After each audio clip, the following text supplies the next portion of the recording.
ஹாய்ங்க, ஸ்ட்ரெயிட்டாக கிவ்அவேன்னு பார்த்துடலாங்களா? மேரிகோல்டு, முடக்கத்தான் கீரை, குண்டு வெள்ளை கத்திரி, சேலம் முள் கத்திரி, 1.5 கிலோ வர்ற மாதிரி சிட்டு சுரக்காய், பச்சை நீட்ட மிளகாய், மூக்குத்தி அவரை, மெழுகு பீர்க்கன், மொச்சை அவரை, அரசணியல் 2 வெரைட்டிங்க.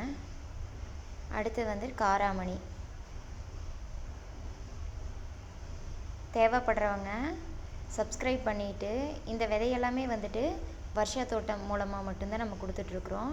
அதனால் வர்ஷா தோட்டம் சேனலையும் இயற்கையின் காதலி சேனலையும் சப்ஸ்கிரைப் பண்ணிவிட்டு வாட்ஸ்அப் பண்ணுங்கள். உங்களோட அட்ரஸ் அனுப்புங்க. அனுப்பிச்சிட்டு கொரியர் சார்ஜ் நீங்கள் தான் பார்த்துக்கணும். ஏன்னா என்னால் சீட்ஸ் மட்டும்தான் கொடுக்க முடியும். கொரியர் சார்ஜ் நீங்கள் தான் ஏற்றுக்கணும். தேவைப்படுறவங்க வாட்ஸ்அப்பில் மெசேஜ் மட்டும் பண்ணுங்கள். கால் எதுவும் பண்ண வேண்டாம்.